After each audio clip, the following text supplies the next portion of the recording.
Welcome to Knights in Plastic Armor, a podcast about all things LEGO Castle. Grab a shield from your favorite faction and join us as we discuss new set releases, dive into the history of LEGO Castle, and highlight awesome fan builders from around the world. Now here are your hosts, Kenton Lanier and Nate Clark.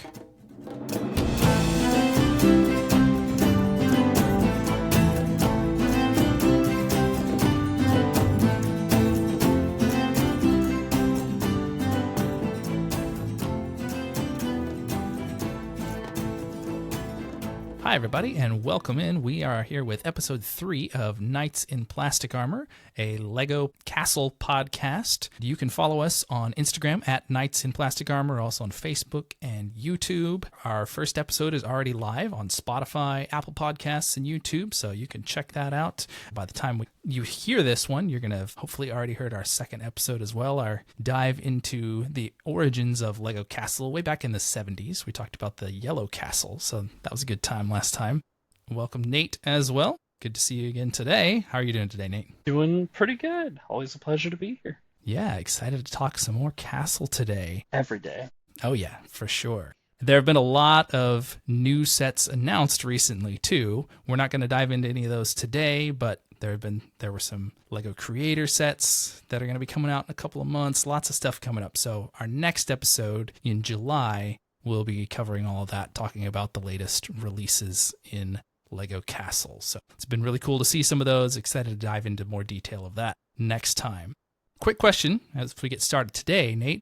I was just thinking about, hey, we grew up building LEGO as kids all the time, right? But we're not kids anymore. Still feels like it sometimes, talking about LEGO, building LEGO. But kind of when did you first find out, oh, hey, it's all right to be a LEGO fan as an adult, too? What's this all about here as, we call it an AFOL, an adult fan of LEGO. So, Nate, when did you discover, oh, this is a thing to be an adult fan of LEGO? So I think I came upon it pretty late because I wasn't super big on any social media. I didn't even have, a Flickr to upload builds or anything.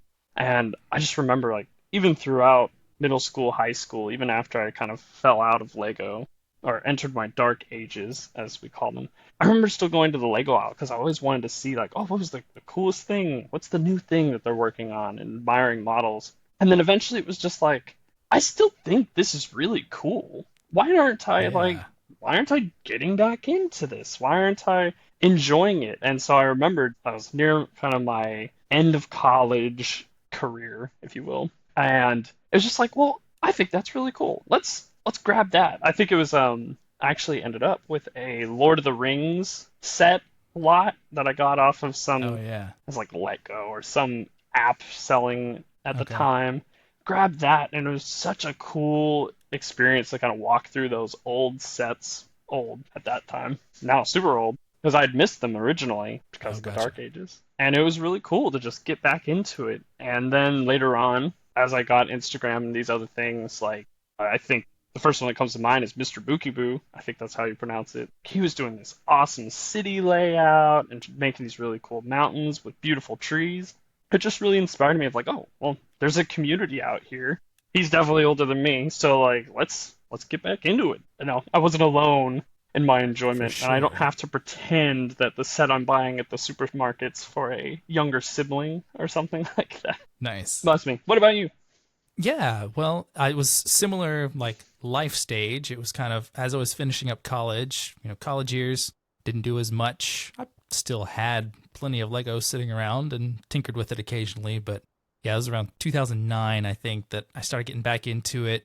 At the time, mock pages was kind of a big thing online. I think that's where I first started seeing some of that, which it's not around anymore, as far as I know. I've looked a couple times and haven't seen it, so guess that's gone now, but that's kind of where I got started again. And then Flickr became pretty popular, which now I think Instagram is probably the biggest place that AFOLs hang out, but there are plenty of other spots as well. So yeah, started doing some of that online, and then around 2012, I was in Kansas City at the time.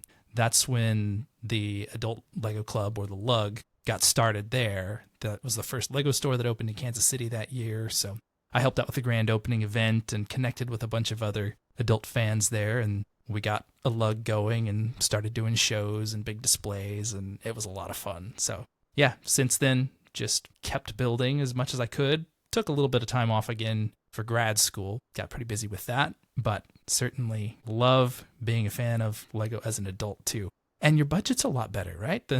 Yeah, a Better little than more those, flexibility. 10 or 15 bucks you'd save up for 6 months and buy something as a kid. Oh, but doesn't Lego know it?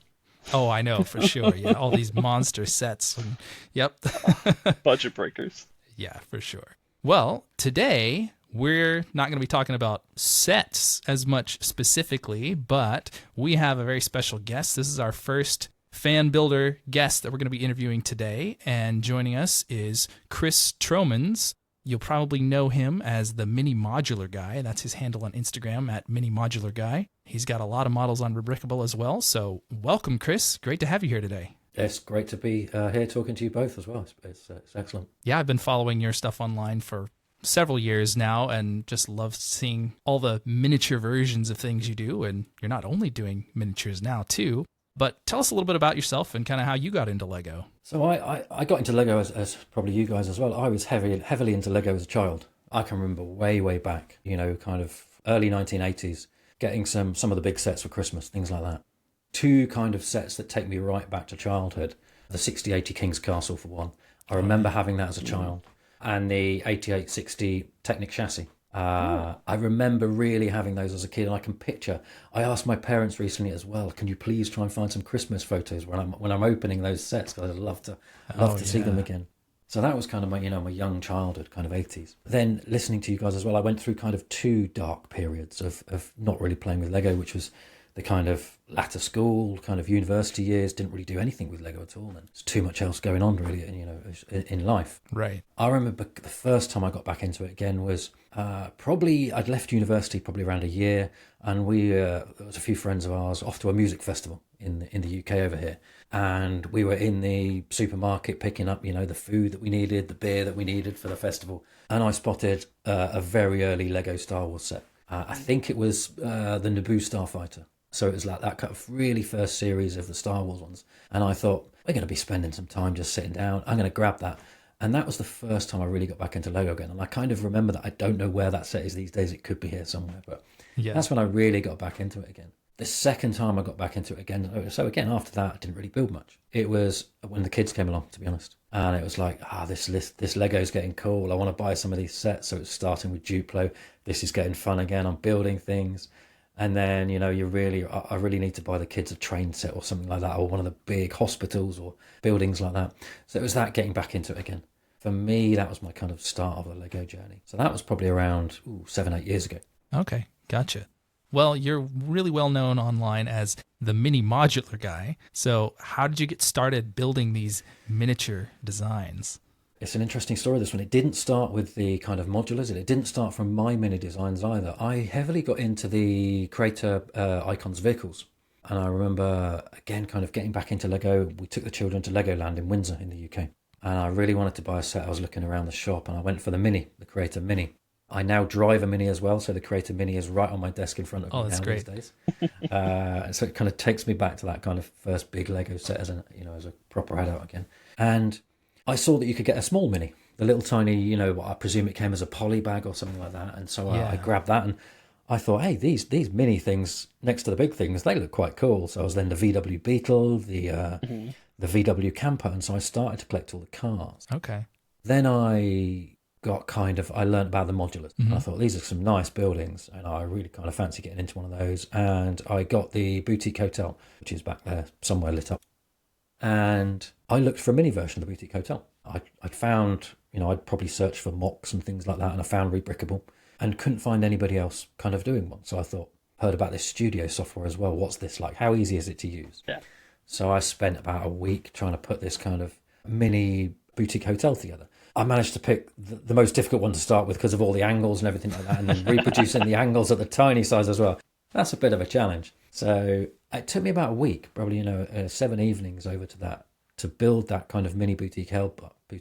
But I was kind of happy with it. Still, it was probably early January, after the boutique hotel got released on Lego, and I thought, still nobody else has got one on Rebrickable. So, right, how do I use this software to build instructions? So it was like a bit of a double learning curve right, I've got to watch some YouTube videos, how to build instructions. And it took another few days as well. And that was the first one. And then I think I bought which one did I buy next? Down the bottom, Assembly Square. And so I thought, okay, I'm going to have a crack at that one as well. And then it really just got carried away from there. And I spent about probably 7 to 8 weeks reproducing at that time all 17 modulars in the mini version. Okay. There was obviously 3 more to come over the next couple of years, but it was the first 17. And I put those on, and they were selling quite well on Rebrickable. So I thought, yeah, there's a market for this. This is quite interesting, and I'm building up the Instagram a bit. So I thought, okay, where do I take it next? And so it was like, right, the Winter Village ones, I quite fancy some of those. Yep. So I bought some of the big ones, and then kind of carried on with theirs.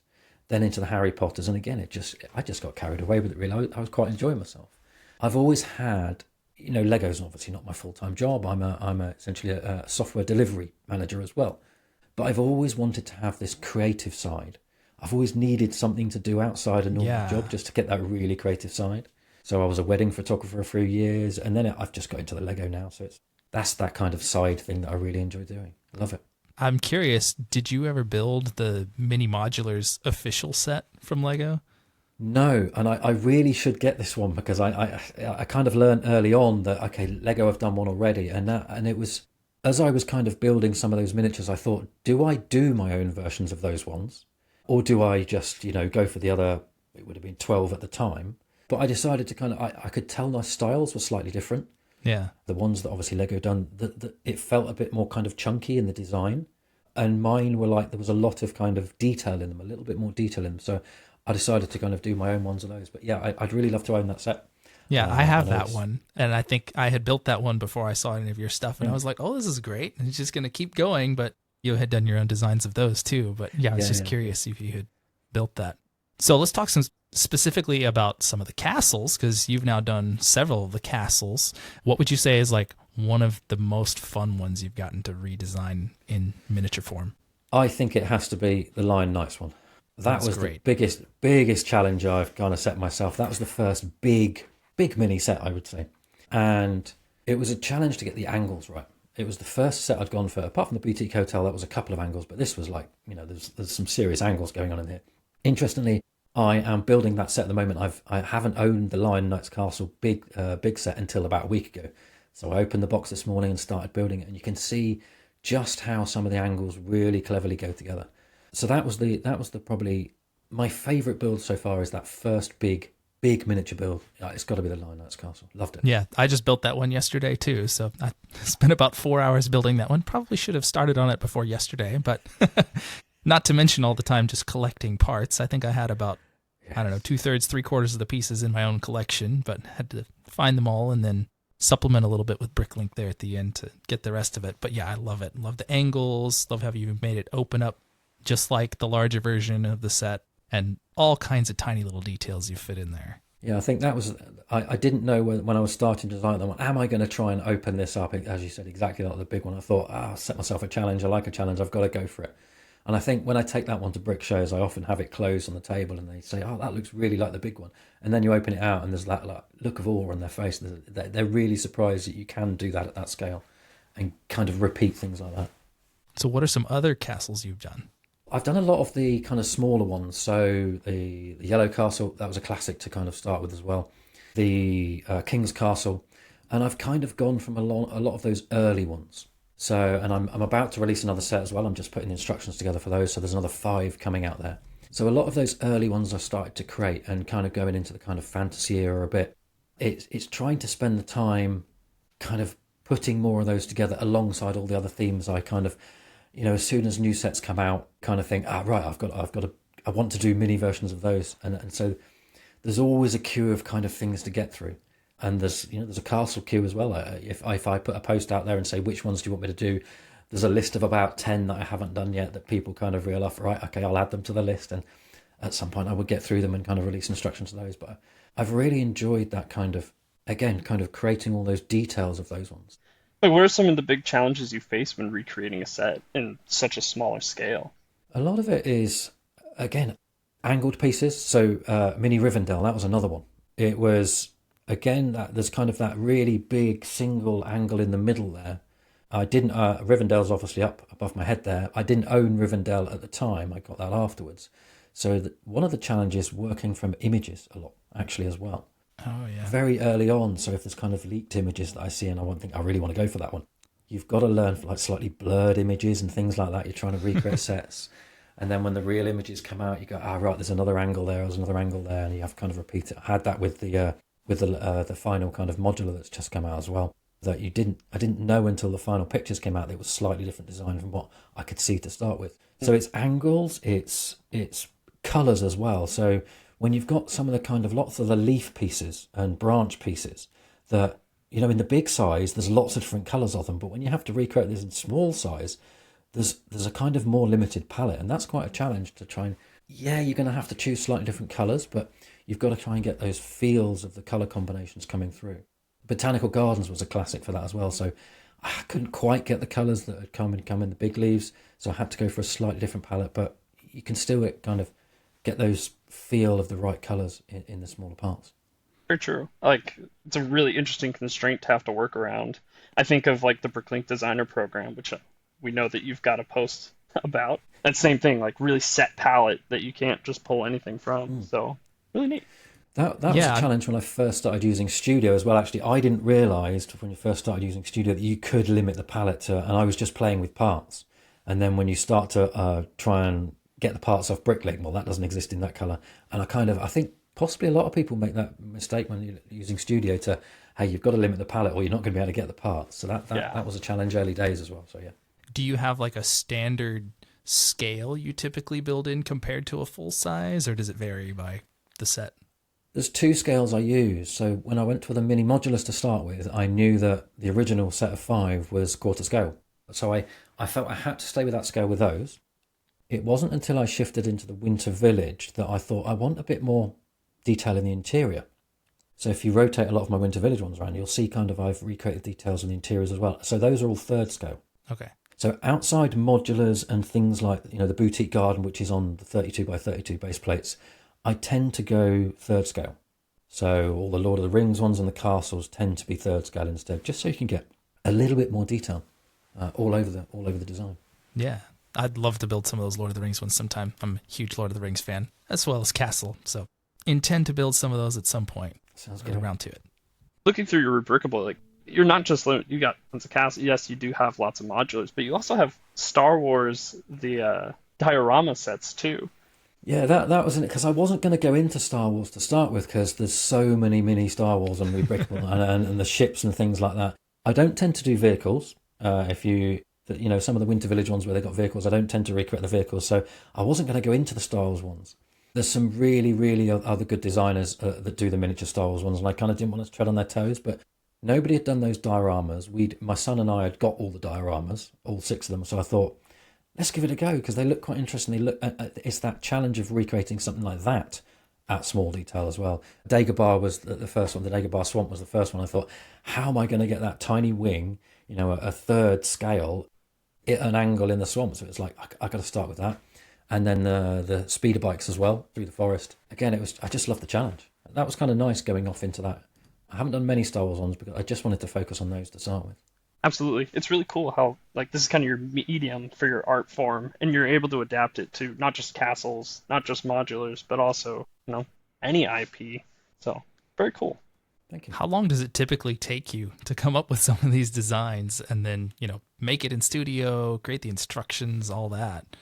So as I said, that first boutique hotel, that was a learning curve for Studio, both building, using the software and instructions. So that was about 7 days. Now, you know, a modular can come out and I can probably do it in about 4 hours, 4 to 5 hours. That's not including the instructions, but you get used to a lot of shortcuts. I've put in a lot of shortcuts into Studio as well. You get used to, my knowledge of bricks has increased as well. And I talk bricks with the family sometime and they just think, I'm just talking rubbish. 1x2 plate with you know, mod and things like that. And you shorten all the words and everything like that. You start to get used to what you need to type into the box. And that's just speed up the whole process dramatically. So yeah, I can do a mini modular in probably around 4 or 5 hours now for the basic design. That's impressive. It would take me a lot longer than that. Yeah, some of the things like mini Barradura, again, I've got that kind of front of me here. That was a probably 3 or 4 evenings. Again, the angles going on in that one was a heck of a challenge. That was when I had to get physical pieces out the tiny little kind of 1x2 hinges, I had to get them out just to see what I could do. Because hinges and things like that and angles is a lot more difficult in studio if you're not playing with the physical pieces in your hands. I've been very interested about Rebrickable and just kind of the platform. You mentioned that you kind of got into it with, the boutique hotel. Yeah. Like, you do well on it, clearly, because you're at it, you're fulfilling the needs in the market. What creates that drive to make you put those builds on there with those instructions?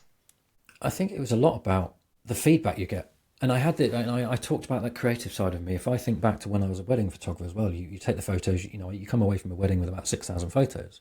You deliver about 600, and it's that feedback, that look on people's faces when they see what you've produced. That's what I quite like about doing these kind of Lego models as well. You get feedback on Instagram, you get feedback on Facebook, you get feedback when you're at the brick shows talking to people, and that kind of drives you. I love the conversations you have with people like you guys. It's explaining the kind of journey and story I've gone through, but also the techniques I have to use, the challenges you've got in the background. I think it's the people side of things I really enjoy. I think you're providing a great service. You make it so that, this giant model gets now to be this big. I got so much more space. Yeah, it makes it more accessible for those of us that have limited display space. And yeah, I can display this, mini Lion Knight's castle this way rather than having to have 3 times as much space and take up an entire shelf. I can put it alongside something else. It is interesting. You talk to people as to why they buy my miniatures. And there's generally kind of 2 or 3 different reasons. It's the space. They haven't got the space, but they really like the models, so they buy them there. Or they haven't got the budget and they go for the smaller ones. Or, like my journey, they, for some reason, want to put small ones against the big ones. And I don't know why I started off doing that, but it's just what I hear people like doing. And that's, I've got a lot of modulars in the background there, all my mini modulars across the top there. And I often just have them in front of the big ones. And I think for me, that's been kind of what I like to see. It's that big ones versus the mini ones. So lately, online, you've been promoting your latest build that's not a miniature, but a submission to the Bricklink designer program, the Island Castle. I know you submitted that for Series 7, didn't get selected there, but you've kind of reworked it for Series 8. So tell us a little bit about that. So this is this I put in a design back in Series 5 and 6 as well, the Maldives water villa. And the kind of vision for that, my wife and I honeymooned in the Maldives years ago. And I've always wanted to kind of create a model or buy a model that's kind of a Maldives. With me learning how to use Studio and getting quite good with Studio over the last couple of years, I thought, okay, I've heard about this Bricklink designer program. Let's kind of have a crack at that. And so I put 2 versions of that in 5 and 6. Didn't get selected, but I learned so much about the program. And I wanted to keep with the kind of island. I'm someone who kind of likes traveling, going to places, but also that kind of feeling of kind of solitude as well. So I go hiking a lot, in the mountains and stuff.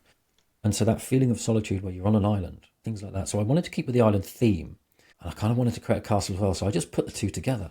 It's the weirdest bit of inspiration for this particular design was I've got an aquarium, and there's a rock sculpture in the aquarium with an arch.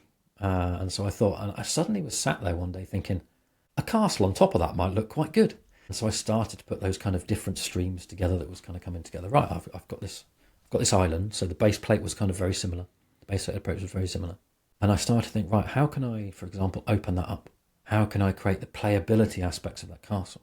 So I started to just think through and look at this rock arch, right, what could I do? What's the story behind it as well? Who's going to be involved? What are the characters involved in this kind of story of this model? Yeah, put it into Series 7 with probably about 2 days to spare, I think, that one. 2 weeks before that, I'd literally probably just got the rock arch. No castle on the top, nothing. So it was really kind of, right, I've really got to get through this. And, you can see the comments coming back and things like that in Series 7. You could see the feedback there was people giving. I really enjoyed that again. It's a bit like when people see the miniatures. So I think even before the kind of selections were coming through, so we knew who kind of got picked in Series 7, I'd started to redesign it because I thought, okay, I want to change this. I want to change this. And I'll probably do the same again as we, if it doesn't get selected for 8, I'll start doing the, redesigns over the next couple of weeks because I've got some further ideas. So yeah, I wanted to kind of change it quite a lot. And I actually revamped literally every part of it. Every brick through went another process, building different aspects to it. How can I put more color into it? And it was a lot about listening to the feedback people had given me. I had a great comment from somebody, I think it was on Facebook or Instagram, last night, I think it was, who said all the feedback they gave me for Series 7, I'd kind of reacted to, and they could see absolutely nothing wrong with it now. All the changes they wanted to see, I'd made. I brought the colour in, I brought the different styles in, different bits of playability, tidied up the rocks a little bit, made the castle bigger, brought more elements of other kind of castles into it. And I think that was the challenge this time, making it feel like a real kind of step up from the original one. Interestingly, I got some feedback from Bricklink team in the background, and their first bit of feedback was reduce the part count. I think I went in at about 3,850 the first time. I'd already finished my redesign, and when I got that feedback, they said reduce the part count, probably about 3,500.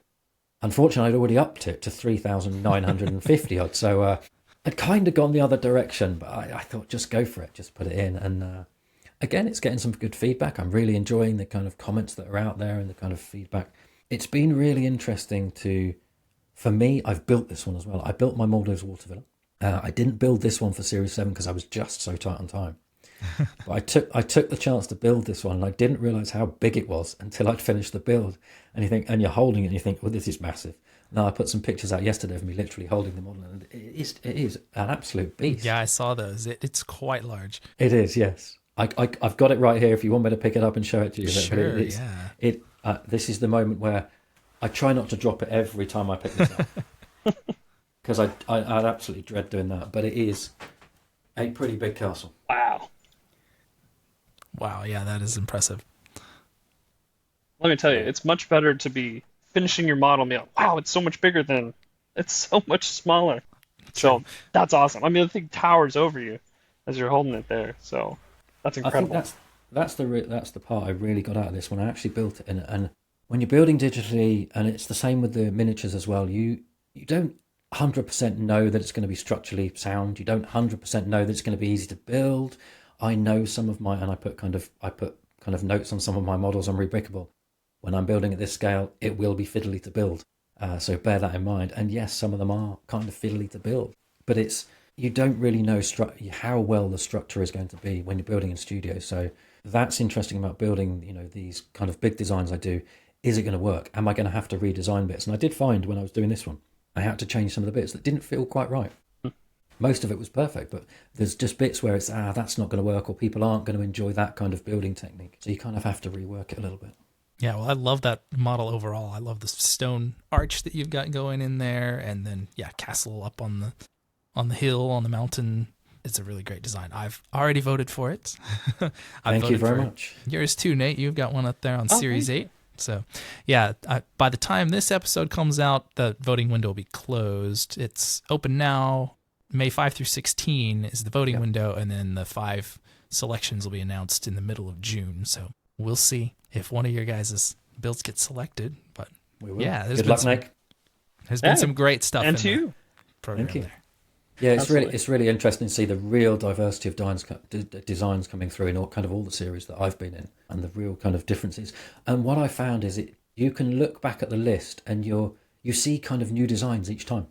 Each time you go through if you put 96 on a page, you've got 4 pages to look at, and you think, I haven't seen that one before. It's always been there, but you haven't kind of seen it, and you open it and you think, that's really good. It's just there's so many different styles and so many different brilliant ideas from people. One I spotted yesterday had got, it was a castle one, but the guys were surfing on the shields in the water, and I thought that's just such a magic touch. I absolutely loved it. I'll have to search for that one. But I mean, it's awesome. This program is a great way to show, because we aren't allowed to use intellectual properties, like the raw creativity of the bricks, and that these things are popular even though they're not tied to an IP. Yeah, I'm looking at it right now online. There are 384 designs in the Series 8 that got submitted. And I think when I looked at it before, it was almost 100 that were, 92 that are medieval or castle related. So it's been a very popular avenue for fans of castle to get stuff in there. But I think you've got a very strong entry there, Chris, and I personally hope it gets selected. So do I. I commented to somebody last night. I said I would probably just sit there for 5 days looking at the white box and just thinking that's kind of mine, and I'd just not go out for 5 days looking at the box, to be honest. So. Well, anything new you're working on right now? You want to give us a hint of any new projects in the works? You got any more miniatures coming, or There's about 5 mini castles coming out. I've released pictures of those, but again, with the Bricklink program, it just gets so busy. So I kind of paused the instructions on those, but there's about the 5 new kind of early days mini castles coming out again, some of the really early days ones.